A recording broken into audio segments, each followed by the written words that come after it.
So hi guys, welcome back to my video once again. स्वागत है आपका मेरे चैनल पे। और ये पी यादव का पार्ट 3 है जो मैं आगे कंटिन्यू करने वाली हूँ। सो अभी तक हमने यहीं तक पढ़ा हुआ था, आगे कंटिन्यू करते हैं। और अभी ब्लड वाला ही चैप्टर चल रहा है। सो ठीक है, क्वेश्चन नंबर 102 को कंटिन्यू करते हैं। इसमें क्या है? So herd immunity doesn't protect an individual in. Herd immunity इनमें से किन इंडिविजुअल को प्रोटेक्ट नहीं करता है? तो ऑप्शन डी है टिटनस। यानी हमें याद रखना है कि किन किन को प्रोटेक्ट करता है हर्ड इम्यूनिटी। तो डिप्थीरिया, स्मॉल पॉक्स और पोलियो माइलाइटस। रैशनल पढ़ लेते हैं क्या है। हर्ड इम्यूनिटी और सोशल इम्यूनिटी से तात्पर्य एक कम्युनिटी की उस एबिलिटी से होता है जो नॉन इम्यून पॉपुलेशंस को प्रोटेक्ट करने करके एपिडेमिक डिजीज़ के प्रति रेसिस्ट प्रदान करती है। यह कुछ बीमारियों जैसे स्मॉल पॉक्स, पोलियो, डिप्थीरिया आदि के इरेडिकेशंस में सहायक होती है। यह सभी कॉन्टेजियस बीमारियों जैसे टेटनस आदि पर लागू नहीं होता है। हर्ड इम्यूनिटी को नेचुरली एक सोसाइटी में डिजीज़ के अत्यधिक एक्सपोजर अथवा कृत्रिम रूप से मास वैक्सीनेशन प्रोग्राम के द्वारा डेवलप की जा सकती है। क्वेश्चन नंबर 103 देख लेते हैं। एक प्रकार की इम्यूनिटी जो पॉपुलेशंस के एक पोर्शंस के वैक्सीनेशंस होने पर अनप्रोटेक्टेड इंडिविजुअल को प्रोटेक्शन प्रदान करती है। ऑप्शन सी यहाँ पे लिखा है हर्ड इम्यूनिटी है। तो यानी हर्ड इम्यूनिटी के बारे में बोला गया है कि एक ऐसा इम्यूनिटी जो पॉपुलेशन के पोर्शंस को वैक्सीनेशन होने पे अनप्रोटेक्टेड इंडिविजुअल को प्रोटेक्शन प्रदान करती है, तो वो आता है आपके हर्ड इम्यूनिटी में शामिल होता है। नेक्स्ट है herd immunity is not useful in the prevention of. Option C है कि हर्ड इम्यूनिटी को टिटनेस में यूज़ नहीं करते, तो किस में यूज़ कर सकते हैं भाई? तो पोलियो, रूबेला और मिजल्स में। क्वेश्चन नंबर 105 देख सकते हैं कि इम्यूनिटी का एक स्तर जो एक इन्फेक्शियस एजेंट के विपरीत पॉपुलेशंस में रहता है उसे जाना जाता है, तो उसे हम कहते हैं हर्ड इम्यूनिटी। क्वेश्चन नंबर 106 है आपका। All elderly tends to be more susceptible to infections because of. So right answer यहाँ पे दिया गया है A. So a decline in immune function जब इम्यून फंक्शन गिरता है या कम होता है या वीक होता है, तो क्या देखा जाता है कि जो भी एल्डर पीपल होते हैं ना, बहुत किसी भी इन्फेक्शन की ना प्रोन हो जाते हैं, इन्फेक्शन होने के चांसेस ज़्यादा बढ़ जाते हैं। ठीक है, क्वेश्चन नंबर 107 है। इसमें क्या है कि the normal blood platelets count कितना होता है नॉर्मल? देखो नॉर्मल रेंज यहाँ पे दिया रैशनल में 1.5 लाख से लेके 4.5 लाख तक होता है, लेकिन इस ऑप्शन के अकॉर्डिंग यहाँ पे ऑप्शन डी जो है राइट आंसर हो जाएगा। ठीक है, लेकिन हमें एवरेज क्या याद रखना है? नॉर्मल रेंज इतना होता है। अब इस रेंज के अकॉर्डिंग हमें क्या करना है, जो है नियर बाई में जो भी ऑप्शन मैच करेगा उसको आंसर करना पड़ेगा। क्वेश्चन नंबर 108 है। निम्न में से कौन सा टर्म प्लेटलेट्स की संख्या कम होने के डिस्क्राइब करता है? तो ऑप्शन बी बोला गया। थ्रोम्बोसाइटोपेनिया का मतलब क्या होता है कि हमारे बॉडी में प्लेटलेट्स की कमी हो जाना, नॉर्मल से कम हो जाना, उसे हम थ्रोम्बोसाइटोपेनिया कहते हैं। रैशनल देख सकते हो क्या लिखा हुआ है यहाँ पे। प्लेटलेट की संख्या में असामान्य कमी होने को थ्रोम्बोसाइटोपेनिया या थ्रोम्बोपीनिया कहते हैं। प्लेटलेट्स के डेफिशिएंट फंक्शन करने को थ्रोम्बोसाइटोपैथी कहते हैं और थ्रोम्बस के सर्जिकली हटाने को थ्रोम्बेक्टमी कहते हैं। इसके अलावा एक और रैशनल इसमें दिया हुआ है कि प्लेटलेट्स की संख्या में वृद्धि होने को थ्रोम्बोसाइटोसिस कहते हैं, यानी अत्यधिक इसकी मात्रा बढ़ रही है, काउंट बढ़ रहा है, प्लेटलेट काउंट, तो हमने इसको थ्रोम्बोसाइटोसिस बोल दिया। नेक्स्ट है क्वेश्चन नंबर 109 कि reduced number of platelet is found in all condition. कि किन किन कंडीशन में है? इन सभी कंडीशंस में क्या होता है, प्लेटलेट की जो नंबर है उनका काउंट कम हो जाता है, एक्सेप्ट एक को छोड़ के। तो एक को छोड़ के, तो इसको नहीं याद रखो, एक को छोड़ के बोला गया तो इसको हटा, हमें सिर्फ राइट आंसर भी याद करना है। ठीक है, इस वीडियो का यही मकसद है कि डिसमिनेटेड इंट्रावेस्कुलर कोआगुलेशंस जिसे DIC भी बोला गया है, और प्लास्टिक एनीमिया और एक्यूट माइलॉइड ल्यूकेमिया, ये सारे क्या होते हैं, इन सब कंडीशन में प्लेटलेट्स की जो काउंट है वो कम हो जाती है।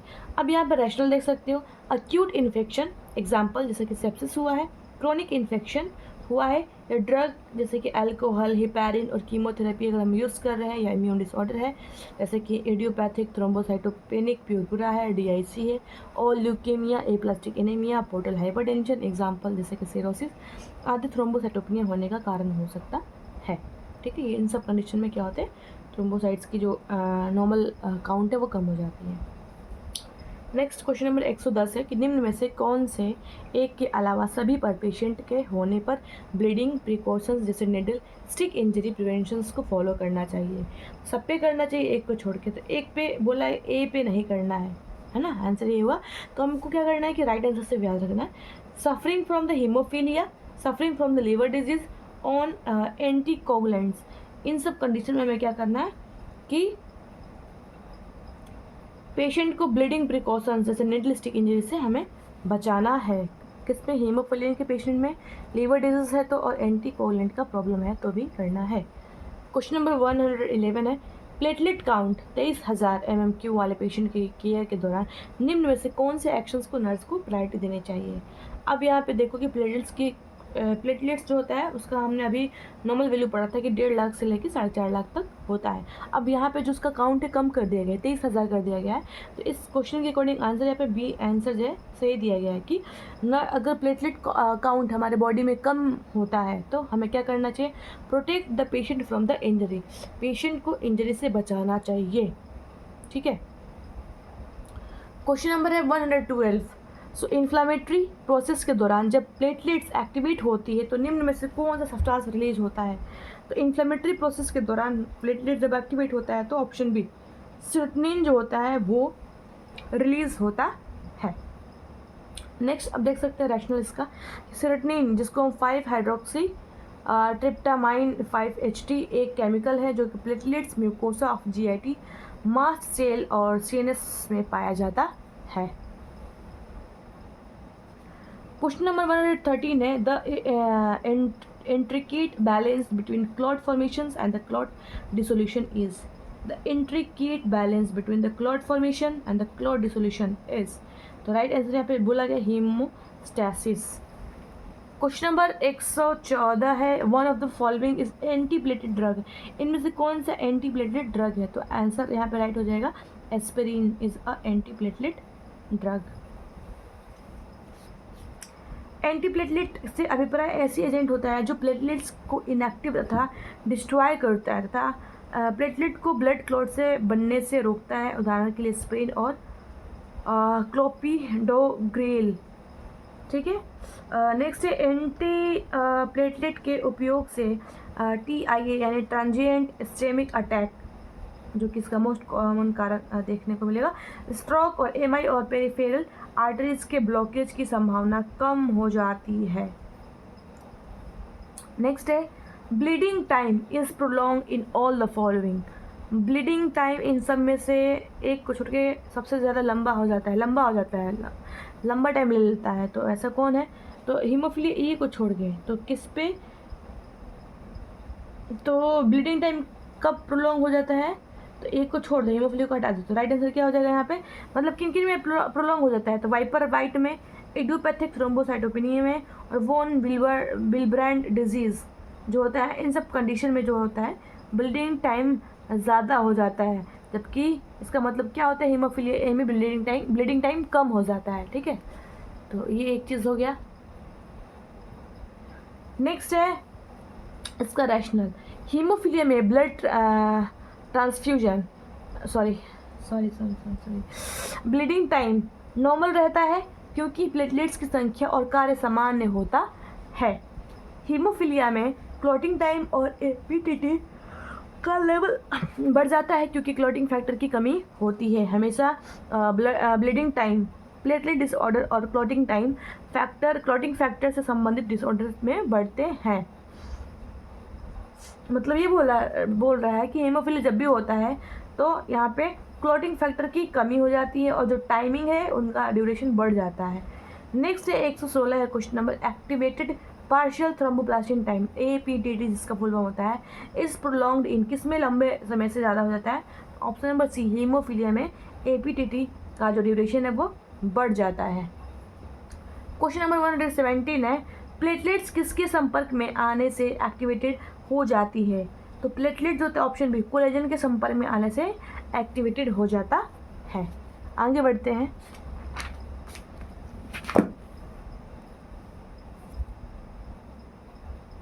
क्वेश्चन नंबर इसका रैशनल देखो, जब ब्लड वेसल्स की एंडोथेलियम डैमेज होती है, ब्लड वेसल्स कि जो इनर मोस्ट लेयर होती है वो एंडोथेलियम होती है, एंटीमा जिसे बोलते हैं। तो एंडोथेलियम जब डैमेज होती है तो प्लेटलेट्स एक्सपोज कोलेजन और वन विलब्रैंड फैक्टर से कांटेक्ट आकर एक्टिवेट हो जाती है। क्वेश्चन नंबर 118 है, क्लॉटिंग के दौरान किसकी उपस्थिति में प्रोथ्रोम्बिन थ्रोम्बिन में बदल जाता है? जब क्लॉटिंग होता है तो प्रोथ्रोम्बिन थ्रोम्बिन में कन्वर्ट होने का कारण क्या है? यहाँ पे कैल्शियम आयन एंड थ्रोम्बोप्लास्टिन है। ठीक है, अब देखो यहाँ पे स्टेजेस थोड़ा सा बताया गया है रैशनल में कि क्लॉटिंग की प्रक्रिया 3 स्टेज में होती है। एक तो होता है प्रोथ्रोम्बिन एक्टिवेटर, ठीक है, यहाँ पे है कैल्शियम और थ्रोम्बोप्लास्टिन की उपस्थिति में, और थ्रोम्बिन और कैल्शियम की उपस्थिति में। यहाँ पे बोला गया है स्टेज जो फर्स्ट है यहाँ पे सर्वप्रथम प्रोथ्रोम्बिन एक्टिवेटर अथवा प्रोथ्रोम्बिनेज बनता है। प्रोथ्रोम्बिनेज एक एंजाइम होता है जो कैल्शियम और प्लेटलेट की उपस्थिति में एक्टिवेटर फैक्टर 10 और फैक्टर 5 के कॉम्बिनेशन से बनता है। कैल्शियम और थ्रोम्बोप्लास्टिन की उपस्थिति में प्रोथ्रोम्बिन क्लॉटिंग फैक्टर सेकेंड का थ्रोम्बिन में बदलना। थ्रोम्बिन और कैल्शियम की उपस्थिति में फिब्रिनोजन का फिब्रिन में बदलना, और फिब्रिन एक इनसॉल्युबल प्रोटीन है जो कि कोआगुलेशन की प्रक्रिया का अंतिम प्रोडक्ट होता है। क्वेश्चन नंबर 19 है, what is the synonym of clotting factor second? तो ऑप्शन हो जाएगा यहाँ पे प्रोथ्रोम्बिन। ठीक है, आगे बढ़ते हैं। क्वेश्चन नंबर 120, ब्लड कोगुलेशन की प्रक्रिया का अंतिम प्रोडक्ट क्या होता है? तो जब ब्लड कोगुलेशन की प्रक्रिया का अंतिम प्रोडक्ट यहाँ पे राइट आंसर यहाँ पे फिब्रिन होता है। क्वेश्चन नंबर 121, कोगुलेशन प्रोसेस में कौन सा एंजाइम इनएक्टिव फिब्रिनोजन को इनसॉल्युबल फिब्रिन थ्रेड्स में कन्वर्ट करता है? ऑप्शन सी इज यहाँ पे राइट है, थ्रोम्बिन। ठीक है, क्वेश्चन नंबर 122 है, निम्न में से कौन सा आयन ब्लड क्लॉटिंग में हेल्प करता है? तो ऑप्शन नंबर ए कैल्शियम जो होता है वो ब्लड क्लॉटिंग में हेल्प करता है। क्वेश्चन इसका रैशनल देख लो, calcium is also considered as a clotting factor for blood clotting है। तो कैल्शियम एक इम्पॉर्टेंट आयन होता है क्योंकि यह कोगुलेशन प्रक्रिया में इंट्रिंसिक या एक्सट्रिंसिक और कॉमन पाथवे की विभिन्न अभिक्रियाओं या रिएक्शन में सम्मिलित होता है। Which of the following is not required for the clot formations? इनमें से कौन सा क्लॉट फॉर्मेशन की जरूरत नहीं है? तो ऑप्शन ए यहाँ पे बोला गया कि ये नहीं है। यानी क्या क्या होना चाहिए क्लॉट फॉर्मेशंस के लिए? वाइटामिन के होना चाहिए, कैल्शियम और फिब्रिनोजन, ये सारे क्लॉटिंग फैक्टर्स के लिए रिस्पॉन्सिबल होते हैं। अब देख लो यहाँ पे rationale, plasmin is fibrinolytic enzyme derive from its precursors of fibrinogen except plasmin, others are essential for the clot formation. Question number 124 देख सकते हैं, ट्रॉमा या इमरजेंसी यूनिट में आने वाले मरीज को tissue plasminogen activator TPA administer किया जाता है। निम्न में से कौन सी प्रायोरिटी एक्शन होगी? तो ऑप्शन सी यहाँ पे राइट आंसर है कि चेक साइन ऑफ ब्लीडिंग। हमें क्या करना है कि कोई ब्लीडिंग तो नहीं हो रही, इस चीज़ को हमें चेक करना है। अगर हम किसी पेशेंट को ट्रॉमा या इमरजेंसी यूनिट में पेशेंट जो है वो एडमिट है, ये आने वाला है, और उसको हम देंगे क्या देंगे? टिश्यू प्लाज्मिनो एक्टिवेटर देंगे। तो हम क्या करेंगे? ब्लीडिंग साइन हम चेक करते हैं। अब यहाँ पे देखो रैशनल लिखा गया है TPA के बारे में, ठीक है, टिश्यू प्लाज्मिनोजन एक्टिवेटर के बारे में क्या लिखा गया है? ये एक नेचुरल एंजाइम होता है जो ब्लड क्लॉटिंग को डिसॉल्व या थ्रोम्बोलाइसिस करने में हेल्प करता है, अतः ब्लीडिंग होने की संभावना बढ़ जाती है। क्वेश्चन नंबर 125 है, the most common side effect of thrombolytic therapy. अगर हम किसी पेशेंट को थ्रोम्बोलाइटिक थेरेपी दे रहे हैं तो मोस्ट कॉमन साइन क्या देखने को मिलेगा? ऑप्शन दिया है यहाँ पे बी, इंटरनल ब्लीडिंग, आंतरिक क्या होगा? ब्लीडिंग होगा। क्वेश्चन नंबर 126 है कि blood clot floating in the circulating blood. तो option A is right, emboli हो जाएगा। ठीक है, जब ब्लड क्लॉट होता है पर फ्लोट हो रहा है, फ्लोटिंग होता है, मतलब सर्कुलेट हो रहा होता है, तो उसे हम इम्बोलाई कहते हैं। अब देखो ये इम्बोलाई क्या होता है? A mass of undissolved matter, है ना, a mass of undissolved matter present in a blood vessels में be floating called emboli.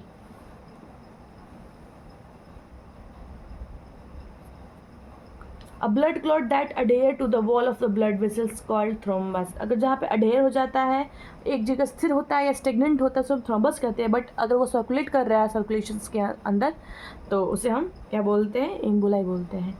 Next है 127 क्वेश्चन नंबर है 127, किसकी कमी से ब्लड क्लॉटिंग टाइम सीटी बढ़ जाता है?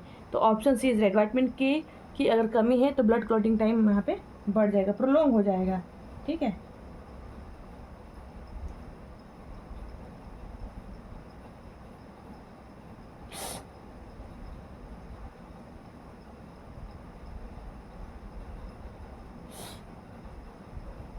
नेक्स्ट क्वेश्चन है अच्छा इसका रैशनल देख लेते हैं, सॉरी।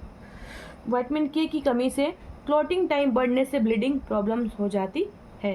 विटामिन के यानी एंटी हेमरेजिक फैक्टर से भी कहते हैं कि कमी क्लॉटिंग हेतु आवश्यकता होती है, यद्यपि यह थक्का क्लॉट बनने में डायरेक्टली इन्वॉल्व नहीं होती है। विटामिन के लीवर सेल्स हिपेटोसाइट्स के द्वारा 4 क्लॉटिंग फैक्टर जैसे सेकंड प्रोथ्रोम्बिन और क्लॉटिंग फैक्टर 7, क्लॉटिंग फैक्टर 9 और क्लॉटिंग फैक्टर 10 के निर्माण के लिए आवश्यक होता है। नेक्स्ट क्वेश्चन नंबर 128 है कि कोलेसिस्टेक्टमी के पहले फिजिशियंस विटामिन के को देने का ऑर्डर करता है। नर्स जानती है कि इसे दिया गया है क्योंकि कोलेसिस्टेक्टमी कर रहे हैं, तो विटामिन के क्यों देंगे? Option B is right, prothrombin बनाता है इसलिए। ठीक है। नेक्स्ट है which vitamin does convert prothrombin to thrombin? कौन सा विटामिन है जो प्रोथ्रोम्बिन को थ्रोम्बिन में कन्वर्ट करता है? तो option B is right, vitamin K जो होता है प्रोथ्रोम्बिन को थ्रोम्बिन में कन्वर्ट करता है। क्वेश्चन नंबर 130 है the agent contraindicated with the warfarin treatment is. ऐसे कौन से एजेंट है जो वारफेरिन की ट्रीटमेंट चल रही है तो वो चीज़ कॉन्ट्राइंडिकेटेड है? तो ऑप्शन ए यहाँ पे एस्पिरिन। ठीक है। इसका रैशनल देख लेते हैं।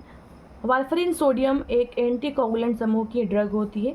एसिटाइल सैलिसिलिक एसिड एस्पिरिन एक एंटीप्लेटलेट ड्रग होती है जिसका उपयोग एंटीकोगुलेंट जैसे वारफेरिन और हिपेरिन ले रहे मरीजों में नहीं किया जाता है क्योंकि इससे ब्लीडिंग रिस्क बढ़ जाती है।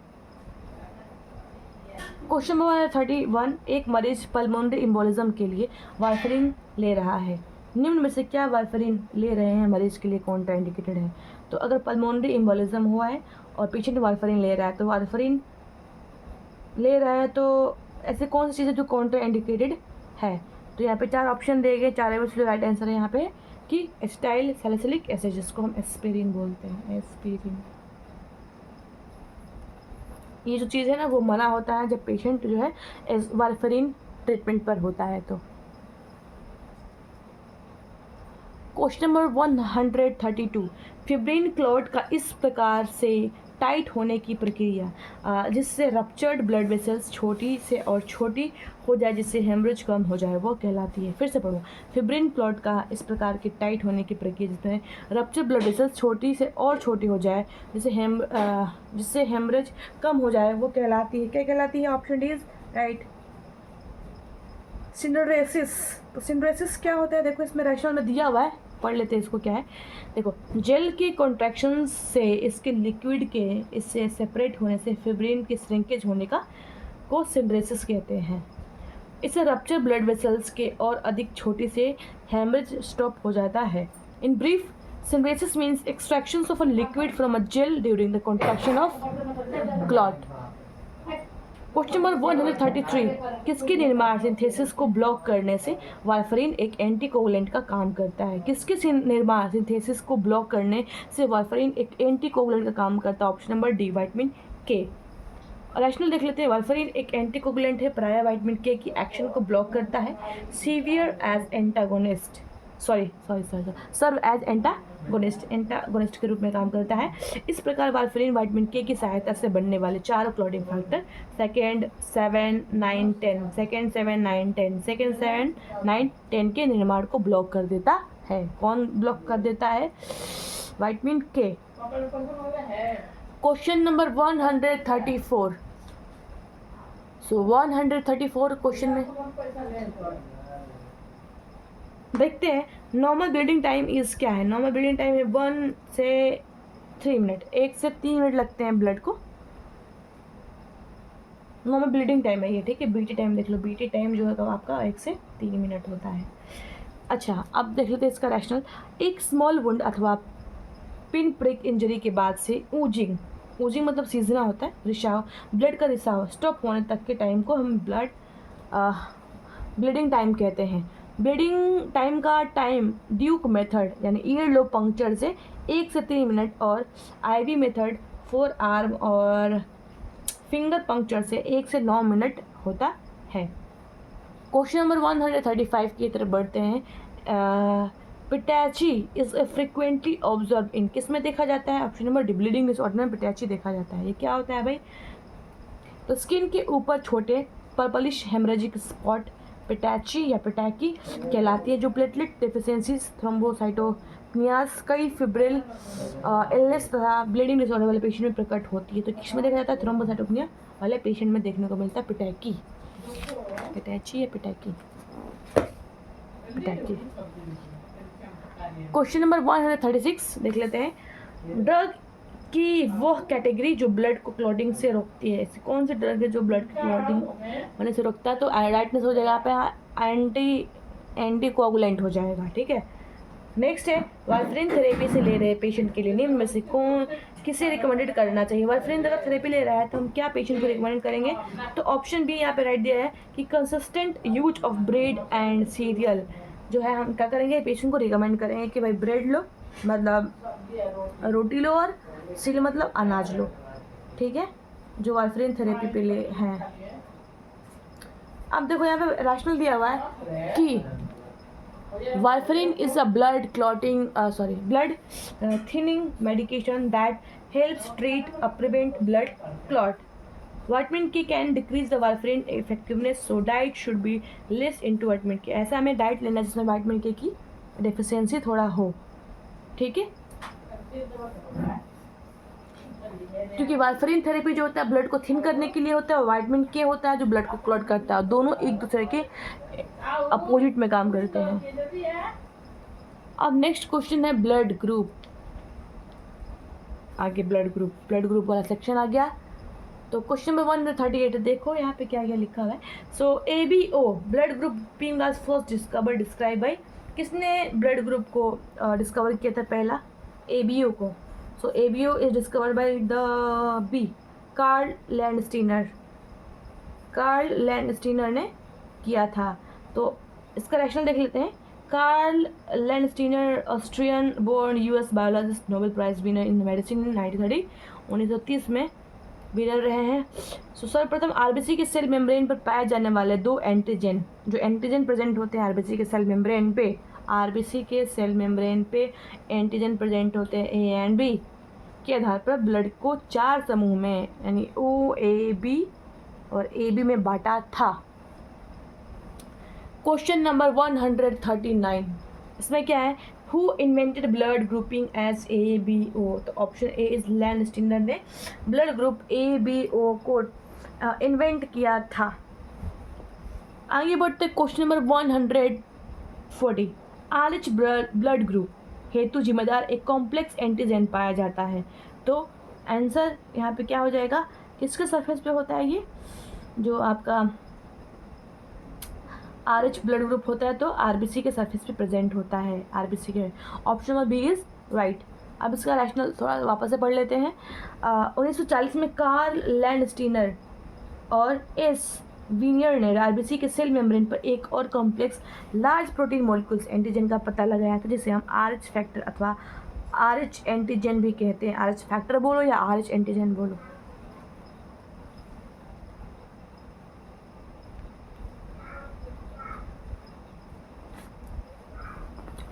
क्वेश्चन नंबर 141, क्वेश्चन क्या बोल रहा है? The RH factor in the blood was discovered in which year? RH factor को किस ईयर में डिस्कवर किया गया था जो कि ब्लड में होता है? सो ऑप्शन ए इज 1940 में, 1940 में RH फैक्टर को डिस्कवर किया गया था। नेक्स्ट है RH factor of human blood was discovered by, RH factor human blood was discovered by D Landsteiner and Wiener ने जो है RH फैक्टर का डिस्कवर किया था जो ह्यूमन के ब्लड में प्रेजेंट होता है। नेक्स्ट है circulation of blood was discover by, कि ब्लड का सर्कुलेशन हो रहा है इस बात को किसने डिस्कवर किया था?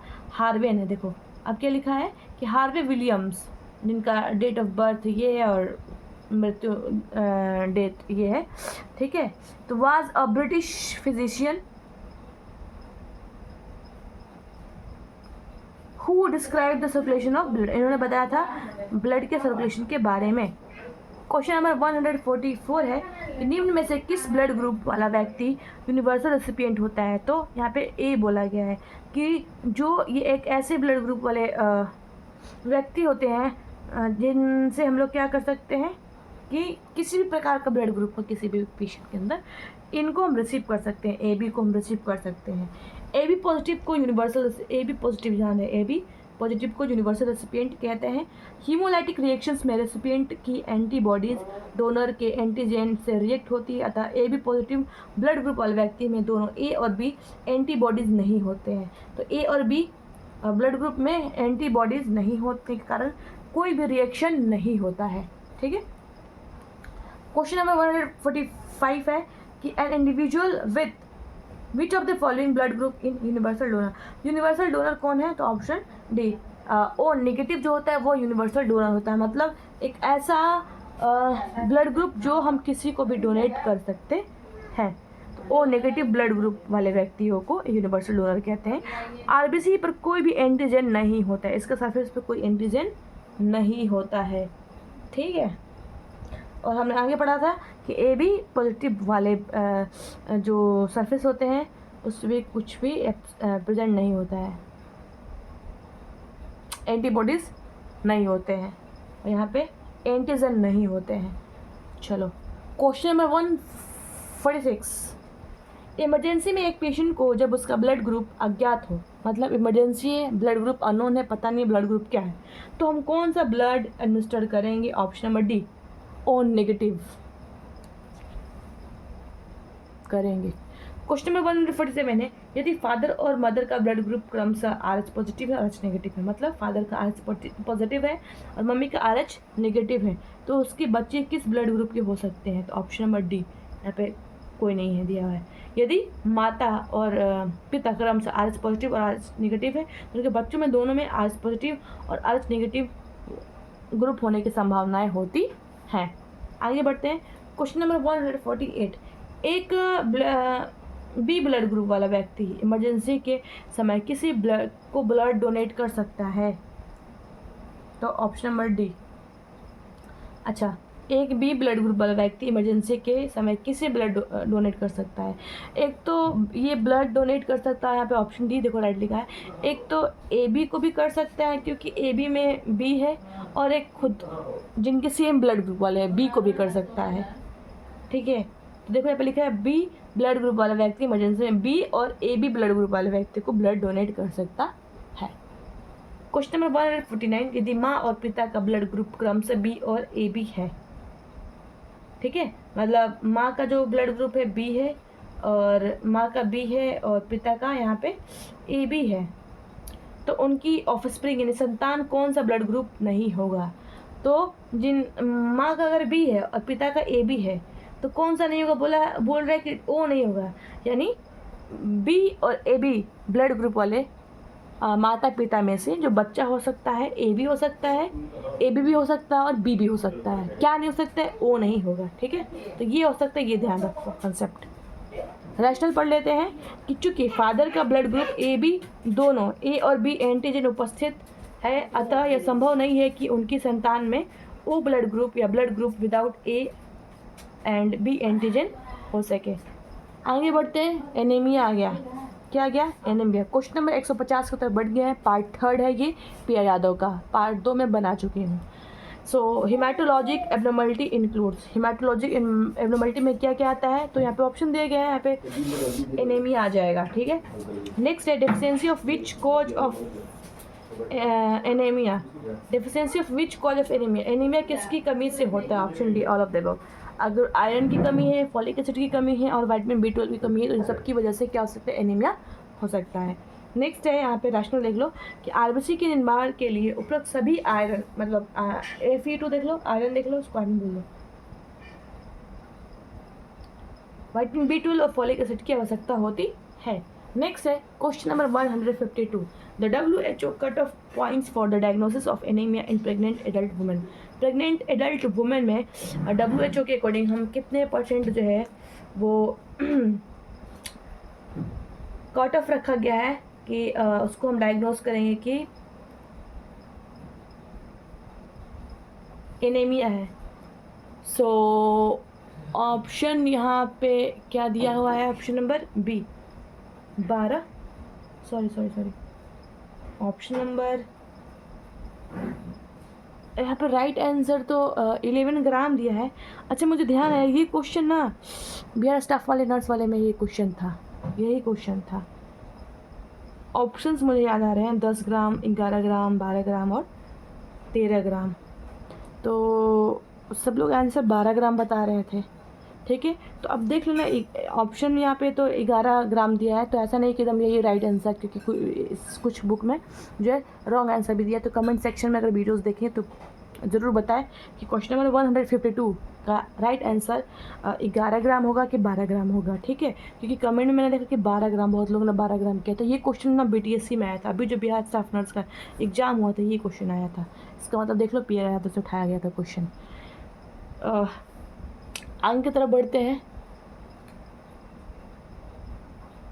153 clinical manifestation of anaemia include except, मतलब अगर एनीमिया होता है तो सब सारे क्या होते हैं इसके साइंस सिम्टम्स देखने को मिलेंगे, एक को छोड़ के। तो सी यहाँ पे हटा दो, सी नहीं होगा, इसको हटा दो। ये इसका राइट आंसर यहाँ पे ये देगा हाइपर एक्टिविटी, इसको नहीं। हमें क्या जानना है कि एनीमिया में कौन कौन से मैनिफेस्टेशन देखने को मिल जाएगा। तो हीमोग्लोबिन कम देखने को मिलेगा, थकान होगा और लैसिट्यूड। लैसिट्यूड क्या होता है कहीं देख लेते हैं आगे। लैसिट्यूड का मतलब एग्जॉस्शन, थकान ही होता है, एग्जॉस्ट, ठीक है। सो इसका रैशनल देख लेते हैं क्या लिखा हुआ है। एनीमिया का क्लिनिकल मैनिफेस्टेशन नियम अनुसार होता है जैसे कि वीकनेस होगा, अगर एनीमिया होगा तो डिक्रीज मसल स्टोन भी कम हो जाएगा, फटीग, एंजाइना पेक्टोरिस यानी चेस्ट में पेन होगा आपके, headache, rapid pulse fast breathing, पेल स्किन, येलोइश कलर का स्किन कलर हो जाएगा, म्यूकस मेम्ब्रेन भी येलोइश हो जाएगा, नेल बेड भी उसका कलर भी चेंज होगा, लैसिट्यूड यानी एक्सॉशंस होंगे और कॉर्नर ऑफ द माउथ पर फीवर देखने को मिलेगा, जैसे कि एंगुलर चिलाइटिस में देखने को मिलता है जब विटामिन B12 की कमी, B2 की कमी होती है। एंगुलर चिलाइटिस होता है ना, एंगुलर स्टोमेटाइटिस होता है। सो मतलब वहाँ पे भी बोला गया कि यहाँ पे लैसिएशन या फीवर देखने को मिलेगा जो माउथ की कॉर्नर से फटे फटे दरारें देखने को मिलेंगे अगर एनीमिया होता है। तो एनीमिया में एक्टिविटी घटती है ना कि बढ़ती है ना। तो एनीमिया होगा तो हाइपर एक्टिव नहीं होगा बल्कि लेस एक्टिविटी हो जाएगा, ठीक है। नेक्स्ट है 154 question number, features of iron deficiency anaemia in a child, कि अगर आयरन डिफिशियंसी एनीमिया है, बच्चों में है आयरन डिफिशियंसी एनीमिया, तो क्या क्या देखने को मिलेगा। तो option number D both B and C, यानी डिक्रीज इन मसल स्ट्रेंथ में कमी देखने को मिलेगा और इसके अलावा डिक्रीज द एक्टिविटी लेवल भी कमी इसमें देखने को मिलेगा। Next question number 155, all of the following are the sign of anaemia in a patient except, सारे साइन देखने को मिलेगा एनीमिया में एक को छोड़ के, तो एक को छोड़ के हटा दो। Yellowish of the skin, all of the following are the sign of anaemia in a patient except, एक को छोड़ के सारे साइन मिलेंगे एनीमिया के अंदर। तो एनीमिया जब होगा तो स्किन कलर तो यार जॉन्डिस में होता है येलो, ठीक है। तो राइट आंसर यहाँ पे क्या हो जाएगा, ये 3 हो जाएगा कि एनीमिया में मतलब साइन देखने को क्या क्या मिलेगा। हमें सिर्फ पॉजिटिव आंसर को ही याद रखना है। तो एनीमिया का साइन क्या हो सकता है, tachycardia, lethargy, dyspnoea on exertions. Yellowness of the skin जो है जॉन्डिस में देखने को मिलता है। रैशनल देख लेते हैं, स्किन का पीलापन येलोइस हाइपर बिलिरुबिनिया में होता है, लिख दिया। एनीमिया में स्किन का पैलर होता है, यानी lack of colour, skin colour क्या है पैलर हो जाएगा, ना कि येलोनेस होगा, येलोनेस नहीं होगा। अब आता है नेक्स्ट आपका टॉपिक है थैलेसीमिया। एनीमिया खत्म हो चुका है।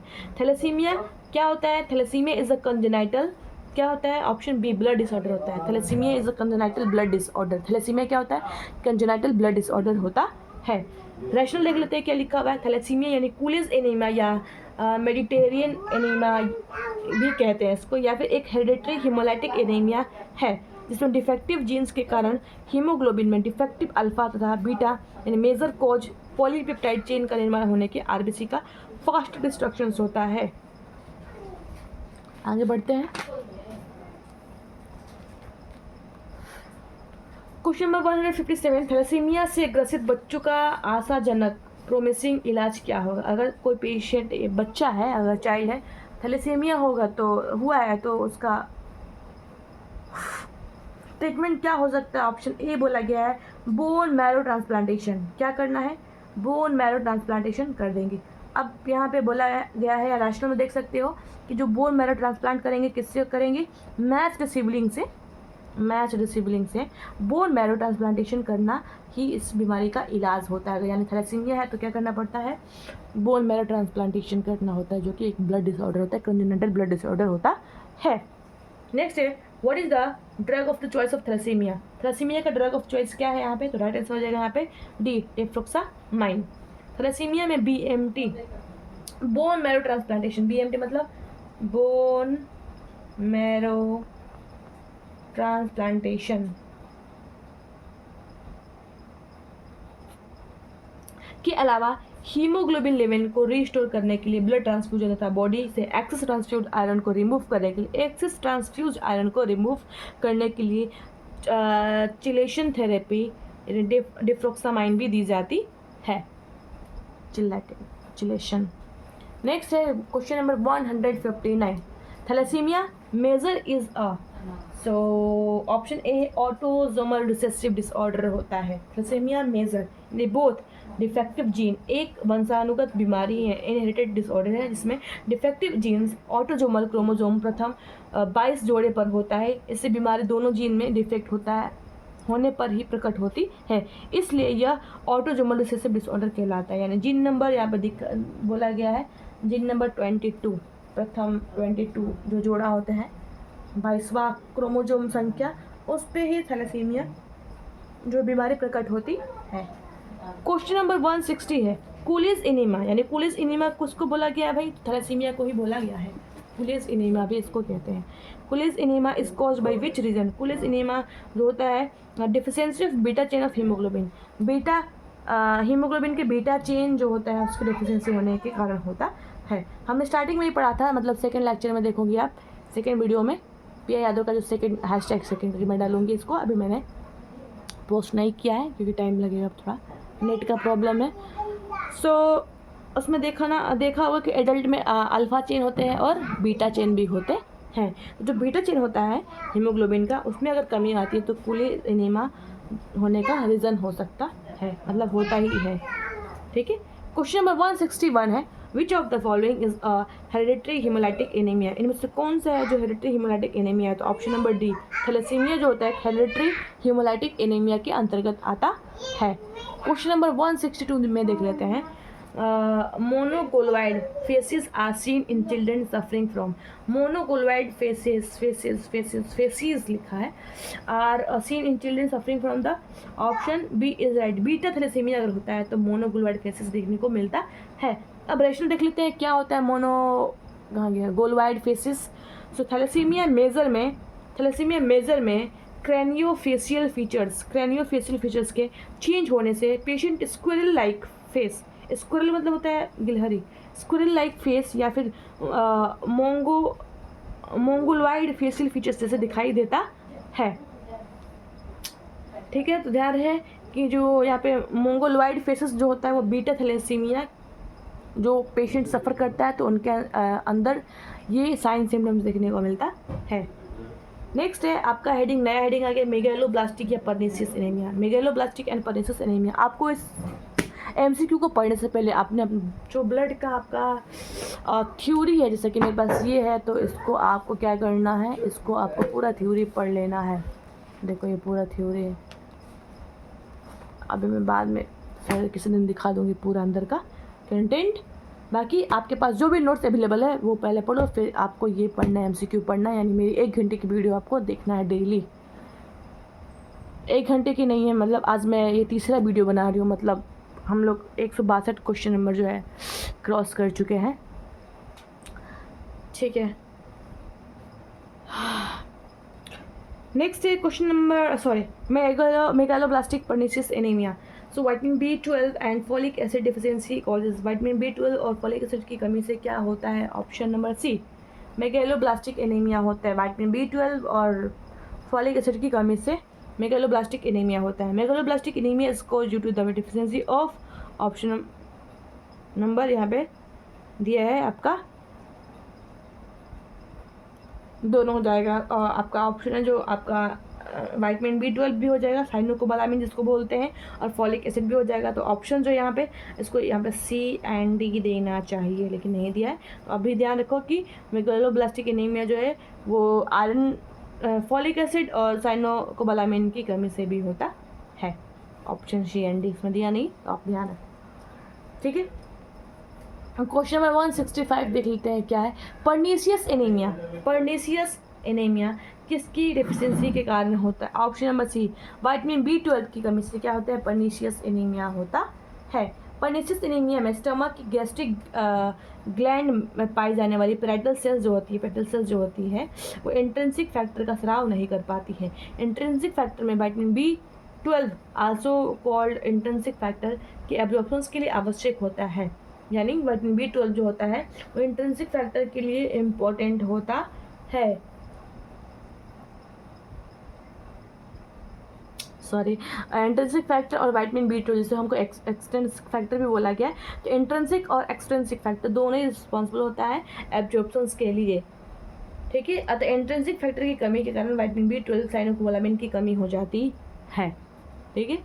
और क्वेश्चन नंबर 166 की तरफ बढ़ते हैं। फॉलिक एसिड की कमी वाले एनीमिया के मरीज में नर्स किस फूड के इंटेक को बढ़ाने की सलाह देगी? तो ऑप्शन यहाँ पे सारे दिए गए, डेयरी प्रोडक्ट है, सिट्रस जूसेस है, ग्रीन लीफी वेजिटेबल्स है, फिश एंड पोल्ट्री है।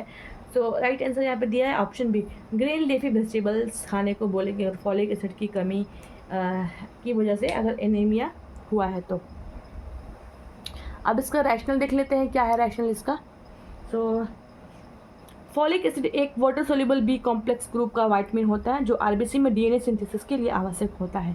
यह प्राकृतिक रूप से हरी पत्तेदार सब्जियां, बीन्स और ईस्ट में पाया जाता है। फॉलिक एसिड का उपयोग मेगालोब्लास्टिक मैक्रोसाइटिक एनीमिया को ट्रीट करने तथा न्यूरल ट्यूब डिफेक्ट में को प्रिवेंट करने के लिए फॉलिक एसिड जो है का उपयोग करते हैं। क्वेश्चन नंबर 167, एक क्लाइंट पर्नीशियस एनीमिया से डायग्नोज हुआ है। क्लाइंट की केयर की प्लानिंग में एक नर्स किसके द्वारा क्लाइंट को ट्रीट किए जाने का एंटिसिपेट करती है? तो पर्नीशियस एनीमिया हुआ है, डायग्नोज किया है और क्लाइंट की केयर की प्लानिंग करना है नर्स को, तो ऐसे क्या करेगी ट्रीटमेंट में? तो ऑप्शन सी, विटामिन B12 देगी, विटामिन B12 देंगे पर्नीशियस एनीमिया अगर हुआ है तो। क्वेश्चन नंबर 168, पर्नीशियस एनीमिया के साथ कौन सी फाइंडिंग परसिस्टेंट रूप से मिलती है अगर पर्नीशियस एनीमिया हुआ है तो? ऑप्शन नंबर सी, ध्यान दें, बिफी रेड टंग। बिफी रेड टंग जो होता है साइन होता है पर्नीशियस एनीमिया का। अभी देख लो इसका rational, बिफी red tongue, sore mouth with red edge of tongue, है ना, मुंह में घाव हो जाना जिसमें टंग के जो जीभ की जो किनारे का साइड है वो रेड होता है। सो पर्नीशियस एनीमिया की एक क्लासिक सिम्टम्स है। इसके अलावा अब देखो, एक स्ट्रॉबेरी टंग होता है, तो स्ट्रॉबेरी टंग किसमें वो होता है? कावासाकी डिजीज में, जिसको हम स्कारलेट फीवर भी कहते हैं, ठीक है, जिसको फूड या ड्रग से एलर्जी होता है या विटामिन B12 की डिफिशियंसी होती है या टॉक्सिक शॉक सिंड्रोम होते हैं के कारण, ठीक है। तो ध्यान रहे कि कावासाकी डिजीज होता है जिसमें स्ट्रॉबेरी टंग होता है और पर्नीशियस एनीमिया में बीफी रेड टंग होता है। क्वेश्चन है 116, चिलिंग टेस्ट। चिलिंग टेस्ट, इसको चिलिंग बोलेंगे। चिलिंग टेस्ट जो होता है use for option D, absorption of vitamin B12, कि विटामिन B12 का एब्जॉर्प्शन सही तरीके से हो रहा है कि नहीं हो रहा है, इसके लिए हम चिलिंग टेस्ट करते हैं। ये देखो, अब चिलिंग टेस्ट जो होता है, चिलिंग टेस्ट विटामिन B12 की गैस्ट्रोइंटेस्टाइनल एब्जॉर्प्शन को असेस करने के लिए किया जाता है। इसका यूज प्राथमिक रूप से पर्नीशियस एनीमिया को डायग्नोज करने के लिए भी किया जाता है। क्वेश्चन नंबर 170 की तरफ बढ़ चुके हैं हम लोग, बहुत ही जल्दी 200 कंप्लीट करने वाले हैं क्वेश्चन। सो पर्नीशियस एनीमिया के चिलिंग टेस्ट कराने वाले के लिए नर्स को कौन सा केयर प्रोवाइड करना है? तो अगर चिलिंग टेस्ट हो रहा है तो नर्स को क्या करना है?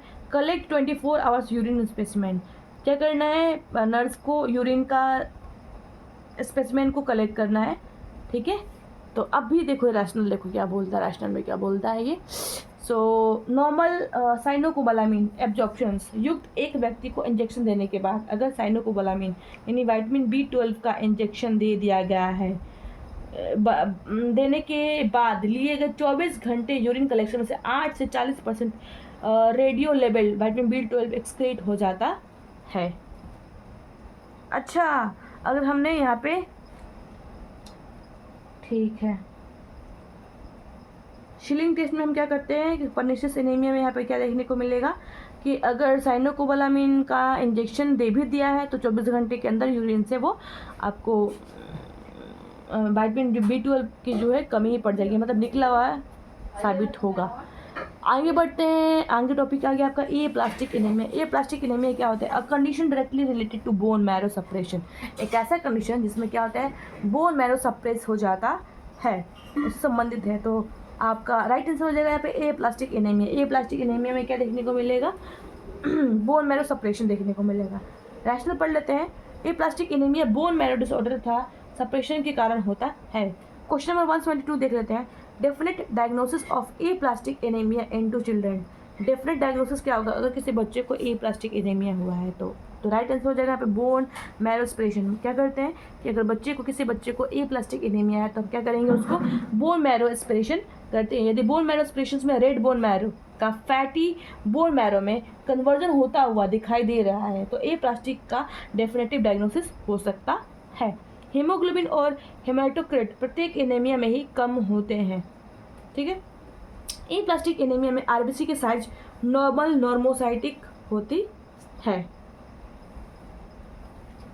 क्वेश्चन नंबर 123 है कि निम्न में से कौन सी एक ऐसी एक्यूट कंडीशन है जो वायरल इन्फेक्शन और फॉलिक एसिड की कमी के कारण अचानक बढ़ती ट्रिगर होती है तथा आरबीसी की अधिक डिस्ट्रक्शंस और कम प्रोडक्शन के द्वारा प्रकट होती है। ऑप्शन नंबर बी ए प्लास्टिक क्राइसिस। क्या होता है? ए प्लास्टिक क्राइसिस में आरबीसी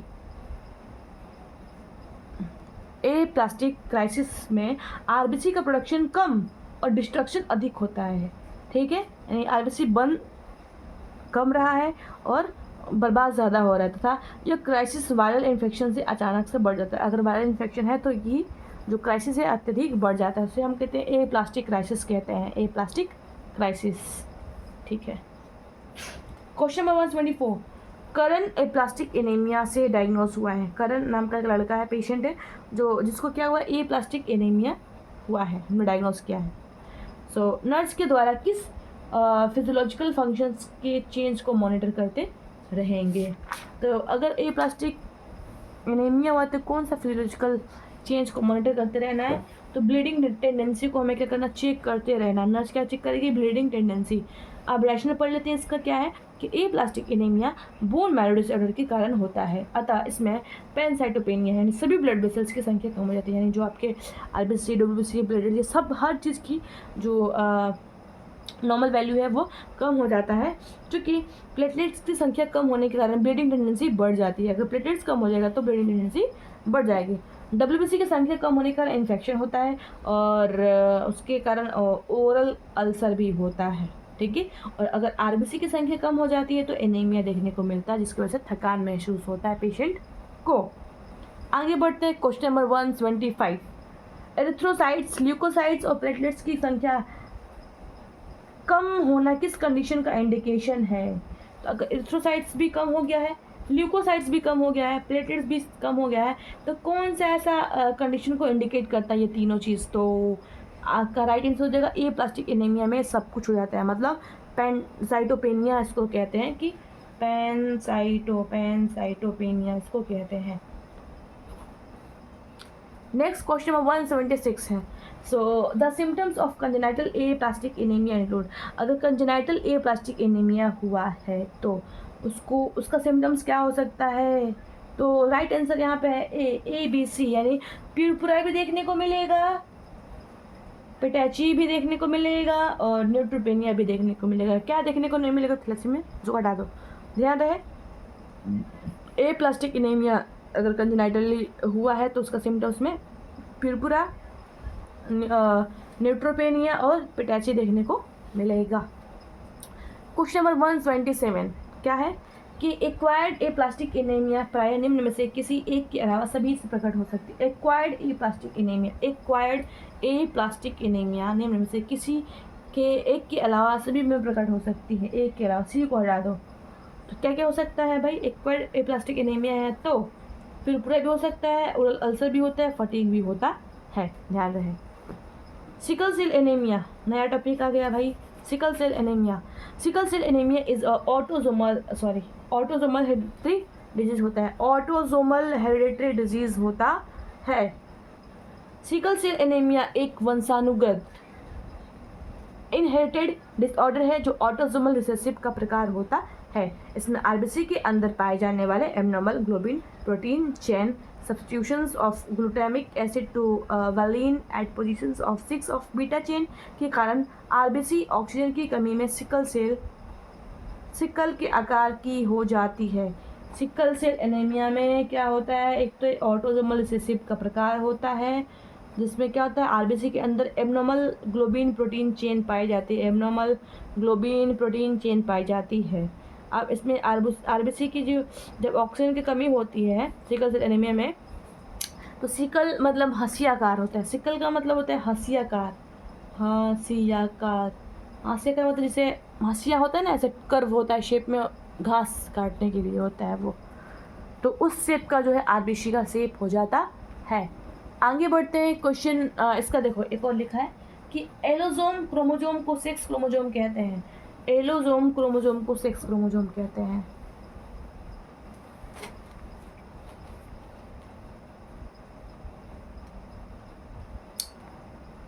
क्वेश्चन नंबर 129। अच्छा ये रैशनल था इसमें का रैशनल था ये।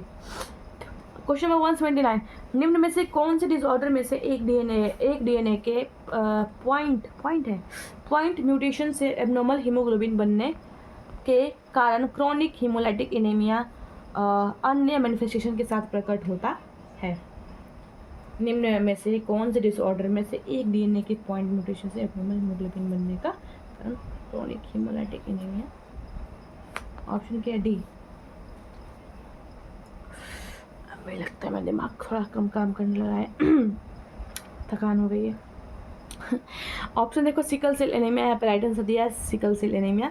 फिर से एक बार पढ़ते हैं क्वेश्चन, कभी कभी एग्जाम में भी ऐसा होता है मेरे साथ, ब्लैंक हो जाता है, ब्लैंक।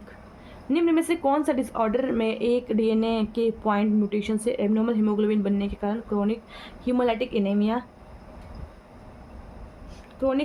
एनीमिया अन्य मैनिफेस्टेशन के साथ प्रकट होता है? Sickle cell anaemia. ठीक है यार, इसका हम लोग रैशनल पढ़ते हैं क्या है एग्जैक्ट। ये हम लोग का तीसरा वीडियो है गाइस, थर्ड है, अब तीनों में ना अभी इसको अपलोड कर देना है, नेट होगा तो अपलोड हो ही जाएगा। देखते रैशनल पॉइंट म्यूटेशन का अभिप्राय जीन के डीएनए सीक्वेंस में केवल एक न्यूक्लियोटाइड में चेंज होना होता है।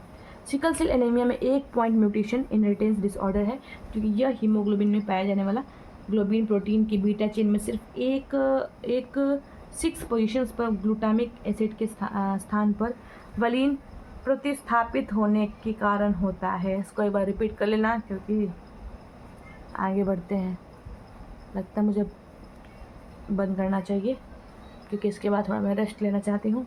क्वेश्चन नंबर 180 है, सिकल सेल एनीमिया वाले बच्चों में निम्न में से कौन सा कंडीशन पेन क्राइसिस के लिए पार्टिसिपेशन फैक्टर नहीं है?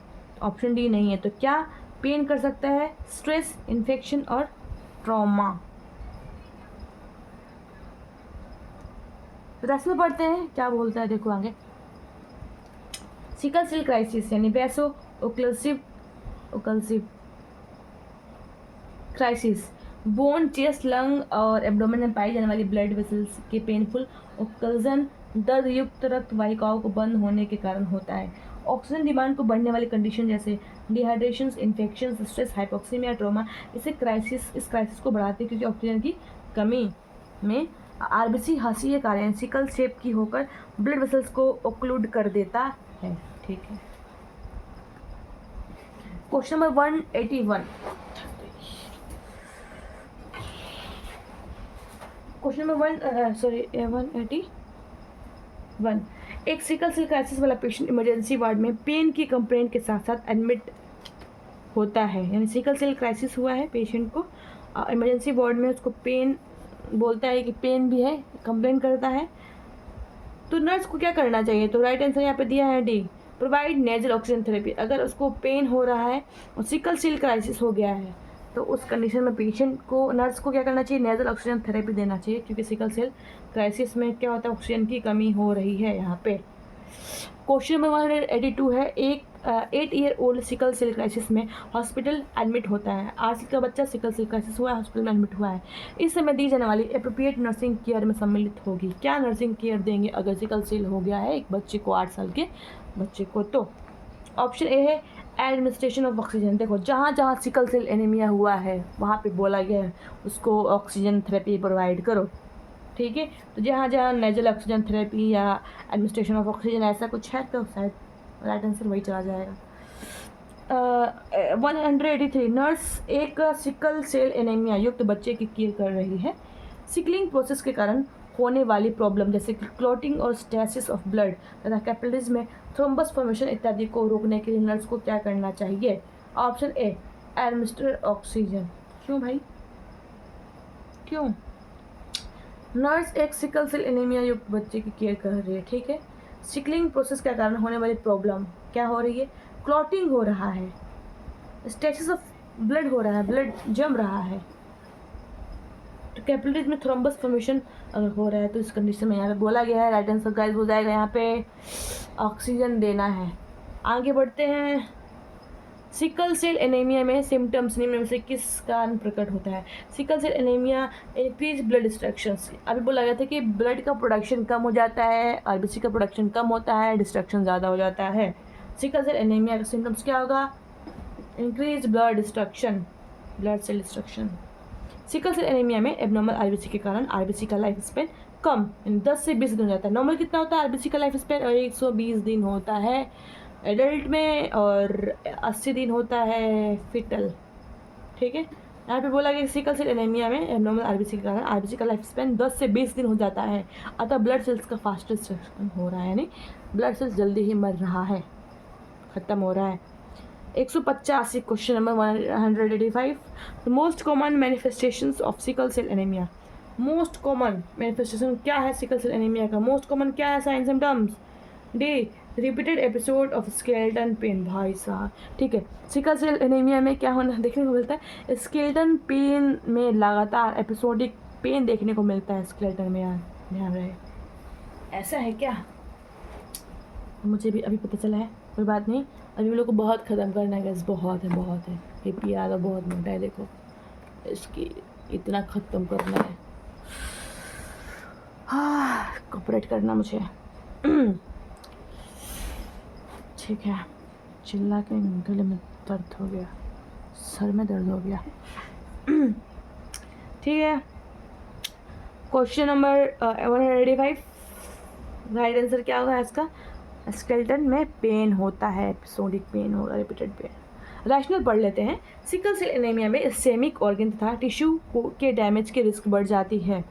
फिर से, सिकल सेल एनीमिया में इस्केमिक ऑर्गन अगर है या टिश्यू के डैमेज की रिस्क बढ़ जाती है, जिससे एक्सट्रीमिटीज़, चेस्ट, एब्डोमेन में पेनफुल एपिसोड्स कॉल्ड क्राइसिस आते हैं। पेनफुल अगर लगातार कॉन्टिन्यूस से हम क्राइसिस यहाँ पे बोल दिया है। So it last from the hours to week and are the most frequent causes of hospitalisation. मतलब लास्ट फ्रॉम आवर्स मतलब लगातार घंटों से लेकर वीक तक के क्या बना रहता है, ये पेन बना रहता है एपिसोडिक, जो कि हमें क्या करना, डायरेक्ट कारण बनता है कि भाई पेशेंट को हॉस्पिटलाइजेशन करो, हॉस्पिटलाइज करो। क्वेश्चन नंबर 186 है, sequestration crisis is related to, option B is right, sickle cell anaemia. अब इसका रैशनल कहीं दिया है? नहीं दिया है। इसको सर्च करो और कमेंट बॉक्स में कमेंट कीजिए प्लीज़। अपने साथ साथ मेरी भी हेल्प करो, क्योंकि मैं अपने साथ साथ आपकी भी हेल्प कर रही हूँ। So iron deficiency anaemia. Question number 187, so hyperchromic and microcytic RBC are seen in, इसमें देखा जाता है हाइपरक्रोमिक और microcytic RBC. Option number C, iron deficiency anaemia में ये देखा जाता है।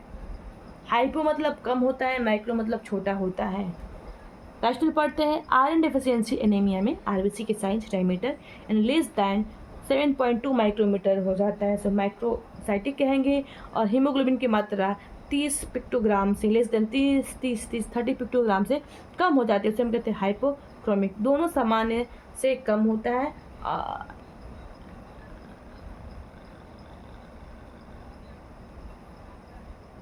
इसलिए other option are not correct regarding iron deficiency anaemia.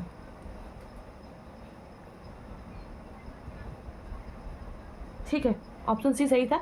Iron deficiency anaemia में क्या देखने को मिलता है, एक तो आरबीसी के साइज में कमी देखने को मिलती है। आरबीसी की जो साइज होती है ना 7.2 माइक्रोमीटर होता है। अगर इससे लेस देन हो गया, अगर इससे लेस देन हो गया तो इसको हम बोलते हैं हाइपोक्रोमिक। और माइक्रोसाइटिक में क्या देखने को मिला था, सॉरी, इसे बोलते हैं माइक्रोसाइटिक। और हाइपोक्रोमिक में क्या देखने को मिला था, हाइपोक्रोमिक में यहाँ पे देख लो, less than 30 pictogram, less than 30 pictogram, less than 30 pictogram जो होता है, लेस देन है यार, मैं तो भूल गई सिंबल ये होता है ना लेस देन का। भाई साहब क्या क्या हो रहा है। लेस देन 30 पिक्टोग्राम देख लेना भाई, कमेंट में कल थोड़ा कमेंट कर देना एक बार। लेस देन 30 पिक्टोग्राम होता है तो क्या देखने को मिलता है, आयरन डिफिशियंसी एनीमिया होता है।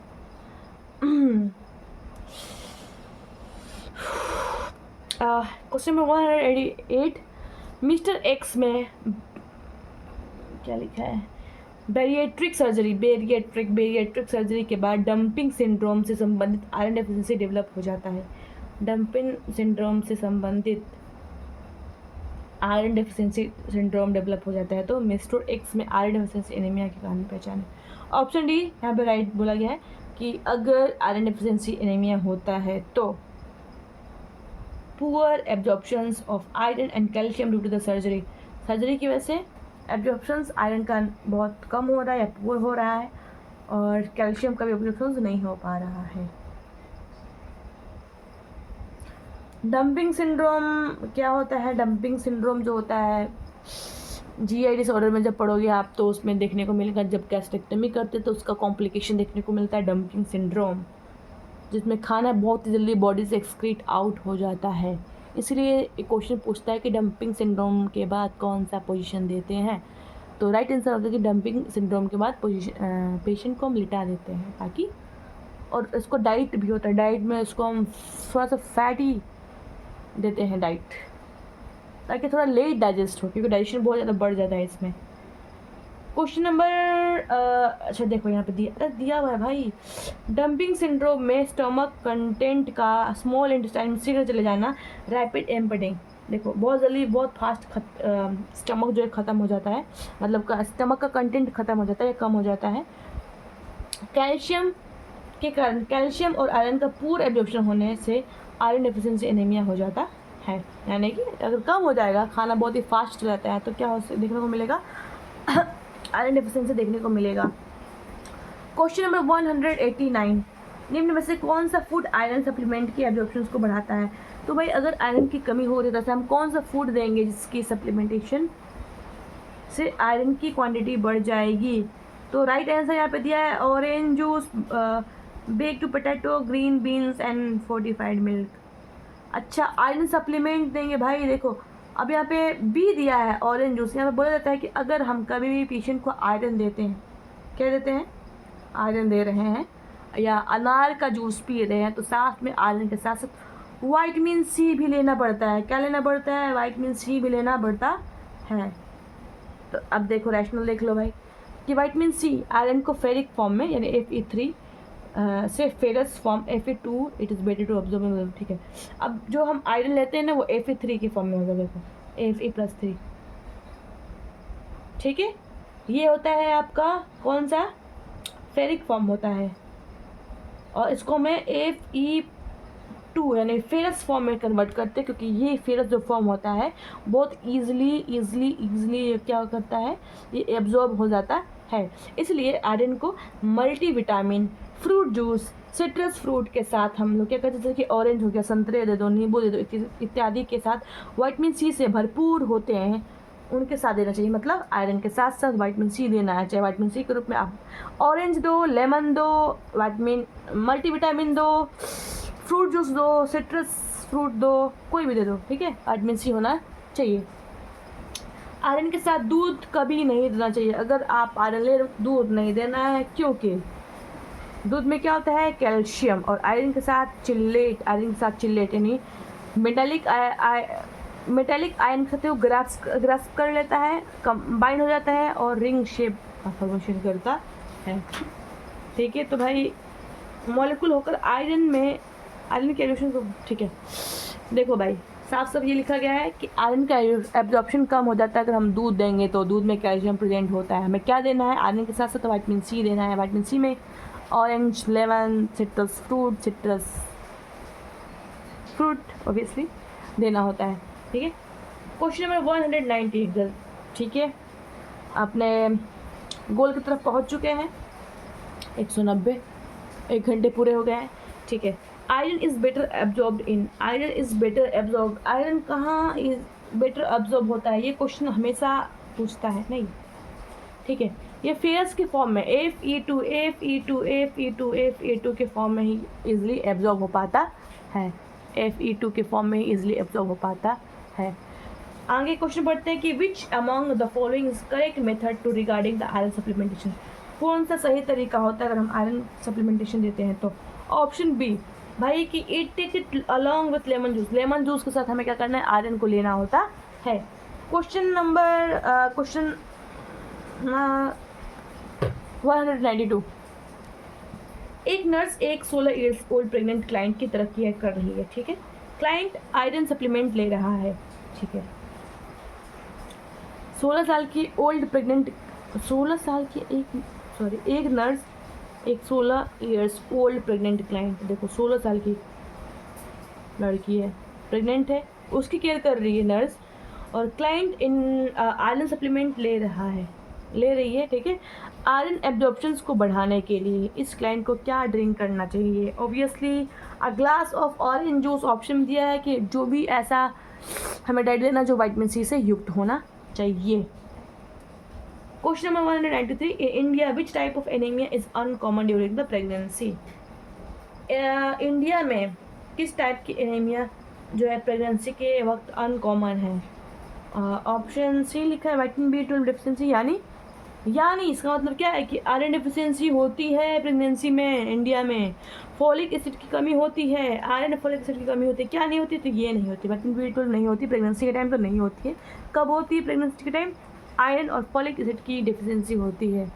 किताब पढ़ना है, थोड़ा सीधा किया जाए इसको, फाइन। आगे बढ़ते हैं, इसका रचना भी दिया है क्या, ठीक है। आयरन और folic acid deficiency anaemia pregnancy के दौरान होने वाले न्यूट्रिशनल एनीमिया के कॉमन टाइप होते हैं। प्रेगनेंसी में विटामिन B12 डिफिशिएंसी एनीमिया प्राय बहुत कम होता है। 194 क्वेश्चन नंबर है, iron deficiency anaemia young children में पाया जाने वाला मोस्ट प्रिवलेंट न्यूट्रिशनल डिसऑर्डर होता है। आयरन डिफिशिएंसी एनीमिया में यंग चिल्ड्रेन है तो मोस्ट प्रिवलेंट न्यूट्रिशन डिसऑर्डर कौन सा हो सकता है। So right answer is B, over feeding of milk. क्यों होता है भाई, क्योंकि बोला गया है